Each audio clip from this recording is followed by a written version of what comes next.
La palabra es el ser humano, es lo más propio del hombre, ¿no? La palabra nos nombra, la palabra nombra al mundo, la palabra nombra la vida. Las resistencias parten de la palabra, y una de las resistencias más fuertes en un mundo de olvidados, en un mundo de desaparecidos, ¿no? Hay una crueldad terrible que es desaparecer un ser humano, como negarnos el paso de ese ser humano entre nosotros. Rescatarlo por la palabra ya es un acto de resistencia. Y la palabra es vida, ¿no? Y la violencia es la negación de la palabra, es un galimatías, es la perversidad y la perversión y la destrucción de la lengua. Porque la palabra se puede malversar. Hoy en día el mundo político malversa la palabra, habla de ética y transgrede la ética, ¿no? Y la ética no es una palabra en la boca nada más, es una palabra que tiene que volverse acto. Y si no se vuelve acto, puede ser pervertida como la atmósfera, corrompible como la atmósfera del amor, ¿no? Sí, bueno, la palabra misma sirve para crear la narrativa y la contranarrativa. Estamos inmersos en una violencia completamente normalizada, que parece que es parte inevitable de la realidad. El discurso oficial nos lo vende como si es una violencia que habrá que ir conteniendo con la utilización, por ejemplo, de las Fuerzas Armadas, como si fuera también una verdad revelada, que no hubiera manera de contraargumentar algo, cuando evidentemente la militarización lo único que hace es acrecentar la violencia. Y desde la palabra, el Estado mismo y los estados han creado, en el caso mexicano, esta narrativa de la violencia, donde hay una violencia producto de narcotraficantes, grandes grupos de narcotraficantes, que, entre comillas, se pelean entre ellos, y eso genera la violencia.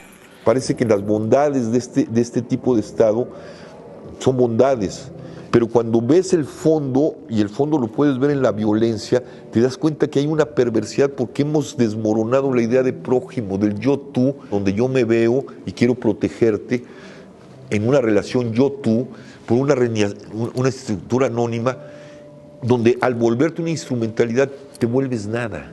Si te mueres o no te mueres, no importa. Si puede ser utilizado para provecho de el dinero institucional, el dinero que permite el flujo de este tipo de sociedades de servicio, pues se vuelven en mercados ilegales o mercados legales perversos que están al servicio ya de una abstracción donde todos somos instrumentalizables y la naturaleza misma es instrumentalizable. Esto nos lleva casi, y lo anuncia las formas de violencia que tenemos, que son incontenibles, la ausencia de la protección del Estado que está en relación con estas instituciones ilegales o legales que generan el dinero para seguir produciendo estas sociedades de servicio, y entramos ya en un proceso apocalíptico, en el sentido de que la imagen que teníamos y que se construyó desde 2000 años para acá a la fecha ya llegó a un grado de hecatombe, cuyo rostro más cruel y más terrible es el estado de violencia en el que nos encontramos, en particular en México, pero que está de otras maneras expresado en el mundo, ¿no? En México tenemos una multiplicidad de violencias, una de ellas es la del narco, no toda, y de la del narco en coexistencia con el Estado.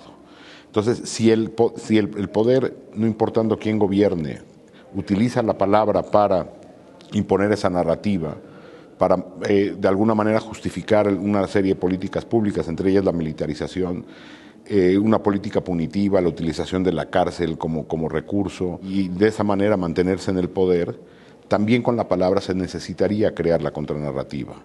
¿Y desde dónde? Pues desde las manifestaciones culturales propias del ser humano, desde el testimonio propio de la víctima, hasta la literatura, el cine, el teatro, cualquier manifestación cultural, artística, serviría para ir poniendo sobre la mesa las contranarrativas que existen, pero existen en los pequeños nichos, en los márgenes.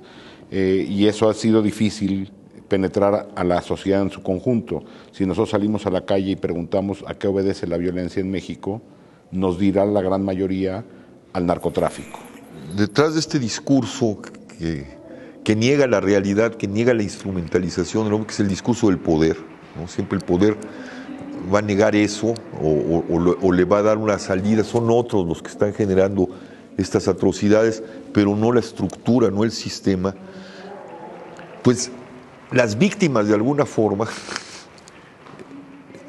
víctimas de todo tipo, se vuelven en su narrativa y en su oposición y en su develamiento del fondo de la realidad contra discursos. Me parece que la única agenda central, o la agenda central de la cultura y el arte, porque no podemos negar que la agenda es mucho más amplia, es decir, también la manifestación de la belleza, la manifestación de las ideas, pero uno de los ejes centrales de la cultura y el arte obligadamente tendría que ser reconectarnos con la empatía con las y los otros, o mostrar lo intolerable que tendríamos que ser ante la violencia, porque uno no puede ser tolerante ante la intolerancia.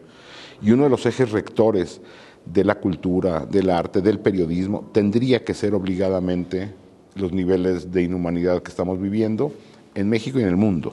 Es decir, dejar el análisis sofisticado por adentrarnos al entendimiento y a la empatía con estas violencias. Hablo de mi propia experiencia.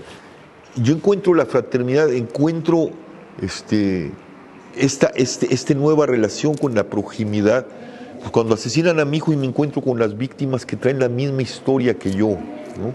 Traen el mismo dolor que yo, y vamos caminando desafiando el discurso del poder, poniendo en evidencia a partir de nuestras propias vidas el horror que se ha generado este Estado y sus instituciones legales e ilegales, y generamos una fraternidad, y esa fraternidad de víctimas hablaban por todos. Lo mismo hicieron los zapatistas al hablar de los indígenas, de estos excluidos, de estas víctimas de 500 años. Vuelven a ponerlos en el centro de una fraternidad que debe de ser el mundo de los seres humanos. Y es una relación yo-tú. Lo que hizo el Movimiento por la Paz en ese sentido es devolverle un nombre, es devolverle un yo-tú, un nosotros humanamente hablando a las víctimas que eran vistas como se están matando entre ellos, son porcentajes, son bajas colaterales. El mismo discurso de Calderón es el mismo discurso que tenemos con otra retórica con este gobierno, porque no es un discurso de gobierno, es un discurso del sistema, es un discurso del Estado. El Estado solo puede vivir de la exclusión, de la negación del otro, de la administración de la vida del otro, y si no lo puede administrar, es un desecho del Estado, no importa el Estado. Entonces, donde hay focos de resistencia, hablemos del zapatismo, hablemos de los movimientos indígenas, hablemos del movimiento feminista y sus múltiples rostros, hablemos del movimiento de víctimas y sus múltiples rostros. Ahí está ahorita la resistencia frente a este discurso que niega al ser humano como un yo-tú, como un otro como yo. Y me parece que tiene que ver con que cada particularidad, cada grupo afectado mantiene su agenda inamovible. Me parece que habría que buscar estos mínimos sin abandonar el resto de la agenda, pero hay unos mínimos, es decir, hay puntos en común entre las exigencias del movimiento feminista, las exigencias del movimiento por los desaparecidos, las exigencias de los pueblos indígenas, de la violencia estructural. Necesitamos poner al centro de la discusión, como lo han dicho Javier mismo, lo ha dicho el zapatismo, lo han dicho muchos, la construcción de una sociedad alrededor de principios elementales como serían una sociedad y un Estado que reconoce la necesidad de conocer la verdad, de garantizar la justicia y de buscar la paz. Hoy lo que tenemos es una impunidad absoluta, una militarización de la vida pública y violencia de grupos fuera del Estado y una negación del reconocimiento de los fenómenos.